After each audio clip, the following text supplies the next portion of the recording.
Hello everyone, welcome to G Centric. और पिछले lecture तक हम लोग केसीएल के ऊपर एक बेसिक अंडरस्टैंडिंग ले चुके हैं और कुछ बेसिक लेवल के क्वेश्चन कर चुके हैं।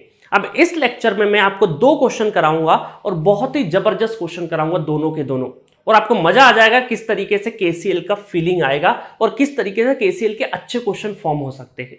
ठीक है, तो यहां पर लिखा है फाइंड आईए, आईबी एंड आईसी। तो जब भी स्टूडेंट क्वेश्चंस देखते हैं और जिसमें डायमंड शेप दिख जाता है, जिसको बोलते हैं हम लोग डिपेंडेंट सोर्सेस, तो बहुत सारी मुश्किल खड़ी हो जाती है आपके सामने। बट बिलीव में आपको मैं एक ट्रिक बताऊंगा किस तरीके से आपको डिपेंडेंट को हैंडल करना है, और ओवर द टाइम जब क्वेश्चंस की प्रैक्टिस अच्छी हो जाएगी तो आपको डिपेंडेंट सोर्सेस से डर नहीं लगेगा। ठीक है, देखिए क्वेश्चन को बहुत ध्यान से देखिए। आपको ये आईए, इस ब्रांच में आईए करंट, आईबी करंट और आईसी करंट फाइंड आउट करना है। और नेटवर्क में क्या गिवन है आपको, 5.6 एम्पेयर का करंट सोर्स गिवन है और ये आपका 2 एम्पेयर का करंट सोर्स गिवन है, और दोनों के दोनों करंट आपके कौन से, इंडिपेंडेंट है। और ये आपका क्या है, ये करंट सोर्स है, बट इसका जो डिपेंडेंसी है किस पे है, वोल्टेज पे, Vx वोल्टेज पे, 0.1 इंटू Vx। और मैंने आपको पढ़ाया था कि जब भी डिपेंडेंट पढ़ाया था मैंने, वहां पे एक चीज बताई थी कि जब भी डिपेंडेंट सोर्सेस के प्रॉब्लम आएंगे और जिस पे डिपेंडेंसी होगी वो उसका कहीं ना कहीं सर्किट के अंदर कहीं ना कहीं क्लू छुपा रहेगा। तो क्लू कहां छुपा है, यहां पे ये Vx, देखो यहां पे क्लू छुपा हुआ है। तो पहले तो इसका नाम बता दो। तो ये सोर्स कौन सा है, करंट सोर्स है, क्योंकि एरो से हमें पता चला करंट सोर्स है। उसकी डिपेंडेंसी किस पे, वोल्टेज पे, तो क्या बोल सकते हैं इसको हम लोग, वोल्टेज डिपेंडेंट करंट सोर्स बोल सकते हैं। ठीक है, तो चलिए अब हम इसको सॉल्व करने की कोशिश करते हैं। अब बहुत सारे स्टूडेंट क्या करते हैं, तुरंत यहां पे नोडल एनालिसिस लगाने की कोशिश करेंगे। बट क्या मैंने नोडल एनालिसिस अभी पढ़ाया आपको, नहीं पढ़ाया। जब पढ़ा दूं उसके बाद आप नोडल एनालिसिस लगा सकते हो, बट अभी मैंने नोडल के बारे में बताया नहीं है। अभी सिर्फ और सिर्फ किसके बारे में बताया, मैंने केसीएल के बारे में बताया है। ठीक है, तो पहले मैं ये प्रॉब्लम केसीएल से ही सॉल्व करूंगा। एक एक करके मैंने बताया था ना वेरी फर्स्ट लेक्चर में कि मैं एक एक करके हर एक मेथड के बारे में आपको बहुत अच्छे से ट्रेनिंग दूंगा, और जब सारी मेथड्स कंप्लीट हो जाए उसके ऊपर फिर उसके बाद मैं आपके ऊपर छोड़ दूंगा। आपको जिस मेथड से करना उससे करिए, बस मुझे तो आंसर चाहिएगा। ठीक है, तो अभी लर्निंग हो रही है आपकी, तो मैं जैसा जैसा बोलते जाऊं वैसे ही करना है। वैसे आप ट्राई कर सकते हैं केसीएल से इस क्वेश्चन को, वीडियो को पॉज करिए और ट्राई जरूर करिएगा। ठीक है, चाहे वो गलत ट्राई हो, बट कम से कम कुछ सीखने को ही मिलेगा। जितना आप गलतियां करेंगे, जितनी कॉपी के पेजेस कटेंगे आपके नेटवर्क में, उतना बेहतर नेटवर्क सीखेंगे आप। ठीक है, चलिए अब मैं इस क्वेश्चन को प्रोसेस करता हूं। सबसे पहले तो मैं आपको 2-3 नए कॉन्सेप्ट भी बताऊंगा इस क्वेश्चन के थ्रू।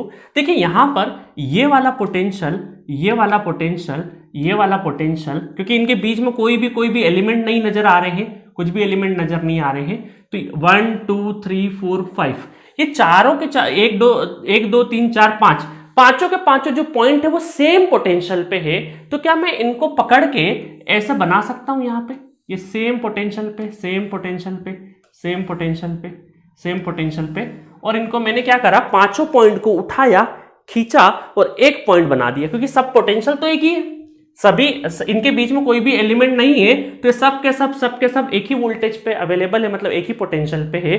तो ये सारे पॉइंट को क्या क्लब करके मैं एक पॉइंट बना सकता हूं, बिल्कुल बना सकता हूं। अब इसका मुझे वोल्टेज पता है क्या, वो देखता हूं।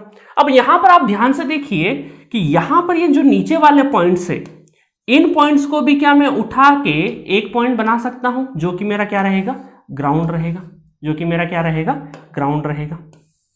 एक पॉइंट बना देता हूं, इसको भी मैंने क्या बना दिया, एक पॉइंट बना दिया, दैट इज अवर ग्राउंड। ये हमारा ग्राउंड पोटेंशियल। ग्राउंड पोटेंशियल का मतलब है 0 वोल्ट, 0 वोल्ट। ठीक है, तो इसका मतलब है कि सारे के सारी जो ये ब्रांचेस है, जितनी भी ब्रांचेस है, सब के सब पैरेलली कनेक्ट है, और ये दो नोड के बीच में, नोड नंबर ए और नोड नंबर बी के बीच में सारी ब्रांचेस कनेक्ट है। क्योंकि देखो नेटवर्क क्या है, थोड़ा सा इमेजिनेशन चाहिएगा आपको, थोड़ा सा सर्किट को देखने से थोड़ा सा दिमाग को में इमेजिनेशन की पावर बढ़ती जाएगी, और धीरे धीरे ही होगा। ये अचानक रातों रात नहीं दिखेगा, या आपको जैसे आप सोच रहे होंगे सर आपको कैसे दिखा, ये प्रैक्टिस से आएगा। ठीक है, चलिए आगे चलते हैं। अब ये 2 पॉइंट मैंने बना दिए। अब मैं आपको एक चीज बताता हूं, जब भी कभी सपोज करो मैंने इस ब्रांच को उठाया है ना, इस ब्रांच को उठाया, इस ब्रांच को उठा के मैं यहां पे लिखता हूं अलग से। ये मैंने बनाया, कितने ओम का है, 18 ओम का रेजिस्टेंस है, और यहां का वोल्टेज कितना है, वोल्टेज है Vx, और इसका नीचे वाला पोटेंशियल कितना है, ये that is ground potential 0 volt, और यहां का पोटेंशियल अभी हमें नहीं पता है। तो आपके सामने जब भी कभी एक ब्रांच है, एक ब्रांच है, ठीक है, और उसमें एक पोटेंशियल 0 वोल्ट पे अवेलेबल है, एक पोटेंशियल 0 वोल्ट पे अवेलेबल है, और इस बीच में दूसरे वाले पोटेंशियल अगर आपको पता करना है, दूसरे वाले का जब पोटेंशियल पता करना और पूरी ब्रांच में ये अगर एक ही एलिमेंट है, ये एक ही एलिमेंट है, तो हम ये बोल सकते हैं कि यही वोल्टेज यहां पर अपीयर हो जाएगा, यही वोल्टेज Vx वोल्टेज यहां पे अपीयर हो जाएगा। ये कॉन्सेप्ट है, अभी जब मैं नोडल एनालिसिस वगैरह पढ़ाऊंगा ना तो वहां पे और भी थोड़ा सा और डिटेल में इसको एनालिसिस करके बताऊंगा, बट अभी के लिए आप एक कॉन्सेप्ट सीख गए। इसको मैं वहां पर जाके इसको नॉन रेफरेंस नोड और इसको रेफरेंस नोड वगैरह बोलूंगा आगे चल के नोडल एनालिसिस में, बट अभी के लिए जुगाड़ मेथड आपको बता देता हूं कि जब भी आपका कोई भी रेजिस्टेंस है और वो अगर एक नोड आपका कौन सा है, कोई भी नॉन जीरो नोड है और नीचे वाला नोड अगर जीरो है, ग्राउंड पोटेंशियल है, तो इसके बीच का जो भी वोल्टेज है वही वोल्टेज यहां पर इस नोड का वोल्टेज हो जाएगा, इस नोड का वोल्टेज हो जाएगा। फॉर बेटर अंडरस्टैंडिंग मैं आपको यह बता देता हूं कि ऊपर वाला जो साइन है, सपोज करो ऊपर कौन सा है, इस नोड के पास वाला साइन कौन सा, पॉजिटिव, तो ये मैं बोलूंगा प्लस Vx से। अगर ये ऐसा होता माइनस प्लस ऐसा होता तो हम इसको क्या बोलते, माइनस Vx बोलते, इसको क्या बोलते उस टाइम पे, माइनस Vx बोलते। ठीक है, समझ में आ गया आपको? तो ये एक जुगाड़ मेथड मैंने अभी बता दी अभी के लिए, ठीक है, ये आपको एनालॉग इलेक्ट्रॉनिक्स में बहुत काम आएगा, एनालॉग इलेक्ट्रॉनिक्स में बहुत काम आएगा। ठीक है, सपोज करिए, जैसे मैं एक दो एग्जांपल बता देता हूं ताकि फिर क्वेश्चन अपन स्टार्ट करते। सपोज करो यहां पे एक रेजिस्टेंस होता और यहां पर हम ये बोल सकते थे ये ग्राउंड पोटेंशियल है और यहां पर मैं 2 वोल्ट बोलता और इस नोड ए VA वोल्टेज, तो मुझे बताओ कि VA की वैल्यू क्या हो जाएगी, तो हम ये बोलेंगे कि अगर एक ही ब्रांच है, एक ये हमारा रेफरेंस नोड है, ये नॉन रेफरेंस नोड है और इसके बीच में अगर एक ही एलिमेंट है और इसके अक्रॉस का जो वोल्टेज है तो ये वापस डायरेक्टली 2 वोल्ट अपीयर हो जाएगा इस तरीके से। ठीक है, 2 वोल्ट अपीयर हो जाएगा। तो ये एनालॉग इलेक्ट्रॉनिक्स में आपको ओपेम वगैरह में काफी जगह पे काम आएगा। चलो अब अभी के लिए कॉन्सेप्ट ध्यान रखिए, धीरे धीरे जब आगे आगे बढ़ेंगे तो कॉन्सेप्ट आपको रिपीटेडली देखने को मिलेगा और आपको बहुत आसानी से समझ में आ जाएगा।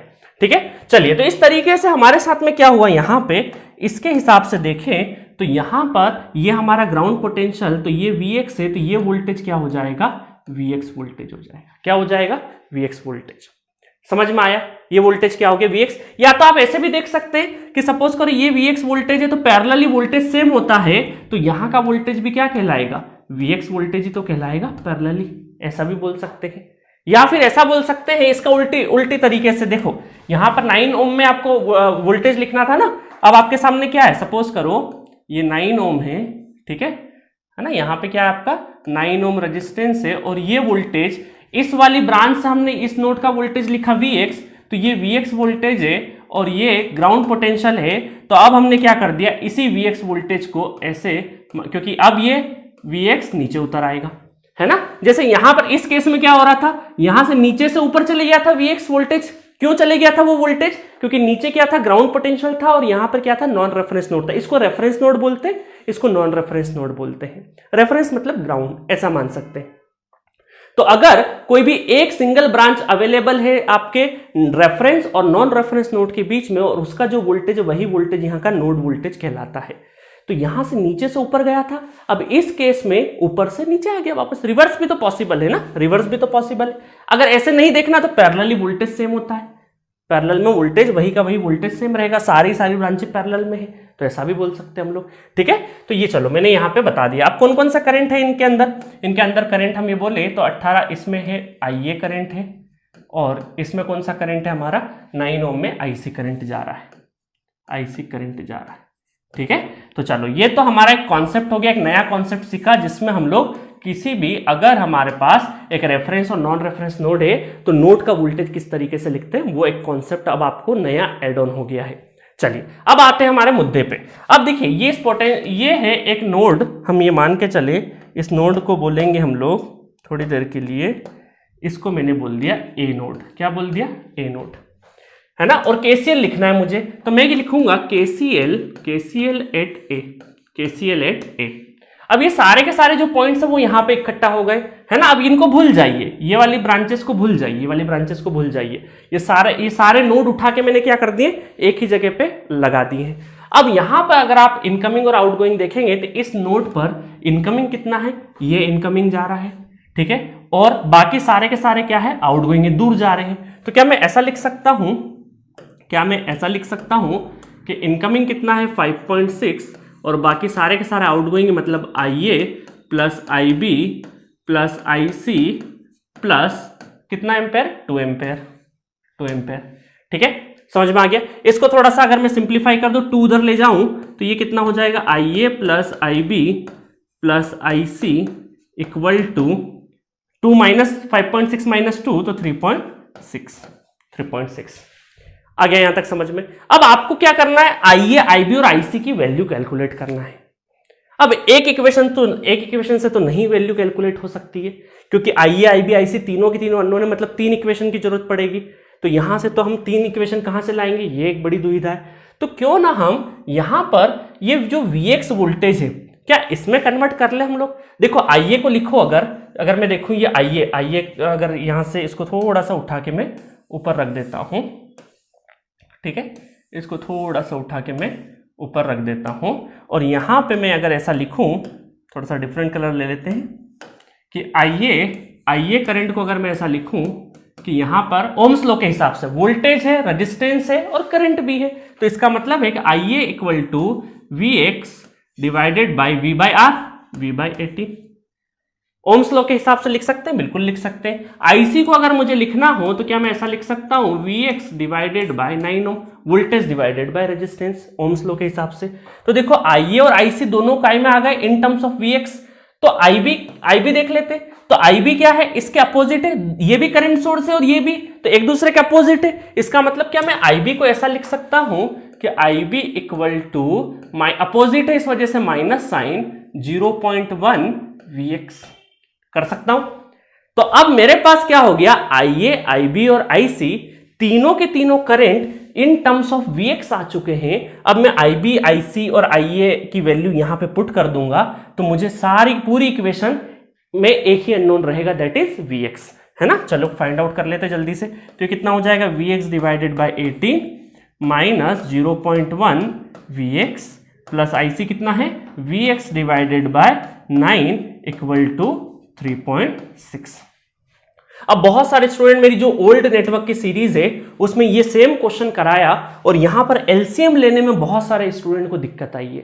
तो प्लीज एलसीएम एटलीस्ट आपको आना चाहिए, इसको सॉल्व करना है तो आपको एलसीएम पता होना चाहिए। एलसीएम कितना आ जाएगा, 9 और 18 का 18 एलसीएम आ जाएगा, दैट इज Vx। इसको मैं सॉल्व कर देता हूं चाहो तो, ठीक है, ये हो जाएगा 1.8 Vx, ठीक है, और 9 दूना 18 तो 2Vx इक्वल टू 3.6। तो 3.6 में 18 को मल्टीप्लाई करना, इसको प्रॉपरली सॉल्व करना, तो Vx की वैल्यू आ जाएगी 54 वोल्ट। 54 वोल्ट आ जाएगी आपकी VA की वैल्यू, ठीक है। तो यहां पे बहुत सारे लोग कैलकुलेशन एरर करते हैं, क्योंकि बहुत सारे स्टूडेंट क्या करते हैं 5.6 की जगह 56 ले लेते हैं गलती से लिखने में। तो आप प्लीज कैलकुलेशन बहुत ही प्रॉपरली चेक करना, क्योंकि ओल्ड सीरीज में सेम क्वेश्चन करवाया था और बहुत सारे स्टूडेंट इस कैलकुलेशन पे एलसीएम पूछ रहे थे मुझसे, ठीक है। अब आपको क्लियर होगा, 54 आ चुका है।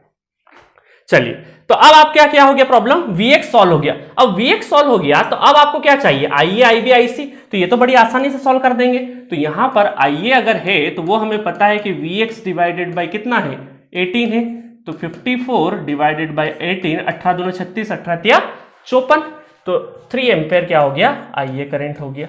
IB करंट अगर पूछे मुझसे तो ये कितना हो जाएगा, माइनस 0.1 इंटू Vx, तो Vx की वैल्यू कितनी 54, तो माइनस कितना हो जाएगा, माइनस 5.4 वोल्ट, ठीक है। Vx की वैल्यू 54 पुट करेंगे, 54 इंटू 0.1 तो कितना हो जाएगा, माइनस 0.4 वोल्ट, ठीक है। Sorry, not volt, ampere, not volt, ampere है ना। Vx की वैल्यू पुट करेंगे तो 0.1 इंटू कितना हो जाएगा 54, तो ये कितना हो जाएगा 5.4 एम्पेयर, ठीक है। अब बहुत सारे लोग ऐसा मत पूछना कि सर यहाँ पे Vx की जो यूनिट है वो वोल्ट में है और ये तो कांस्टेंट है, तो यहाँ पर हमारे पास क्या करंट की वैल्यू, ये डिपेंडेंट सोर्स है, ये है असल में करंट सोर्स, पर इसकी डिपेंडेंसी किस पे है, वोल्टेज पे है। आई बात समझ में। तो यहां पर ये वैल्यू काय में आएगी, आपकी एम्पेयर में आएगी, वैल्यू काय में आएगी, एम्पेयर में आएगी।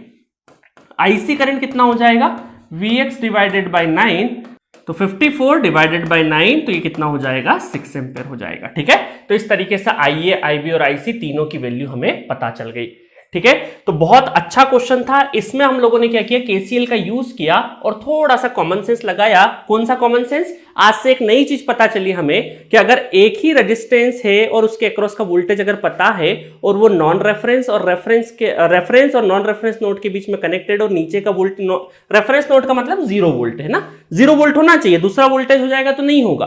तो नीचे अगर एक 0 वोल्ट है तो ये जो वोल्टेज है, इस ब्रांच का जो वोल्टेज है, वही वोल्टेज यहां का नोड का वोल्टेज कहलाएगा। ठीक है, इसका मतलब है कि दो नोड है और नीचे का वोल्टेज 0 वोल्ट है, तो यहां का इस ब्रांच का जो वोल्टेज होगा वही वोल्टेज नोड का वोल्टेज कहलाएगा। ठीक है, अब मैं 4-5 बार रिपीट कर चुका हूं, ये कॉन्सेप्ट बहुत जरूरी है, एनालॉग में भी काम आएगा और नेटवर्क में भी बहुत सारी जगह पे काम आने वाला है। ठीक है, इस कॉन्सेप्ट को एक बार और पढ़ाऊंगा मैं जब मैं नोडल एनालिसिस पढ़ाऊंगा। तो मजा आया क्वेश्चन में? क्वेश्चन बहुत ही अच्छा था, जिसमें हमने डिपेंडेंसी वाला भी देखा। देखो आपको पता होगा कि ये अगर डिपेंडेंसी वाला क्लू नहीं होता हमारे पास तो ये क्वेश्चन सॉल्व नहीं होता। ठीक है, तो एक क्लू पता होना बहुत जरूरी है कि तो जब भी आपको डिपेंडेंट सोर्सेस मिले तो जिसपे भी डिपेंडेंसी है वो कहीं ना कहीं इंटायर नेटवर्क में कहीं ना कहीं क्लू उसका छुपा रहेगा और वहीं से आपका क्वेश्चन क्रैक होगा। असल में एक इक्वेशन वहीं से बनेगी आपकी। ठीक है, चलिए नेक्स्ट क्वेश्चन की तरफ बढ़ते हैं।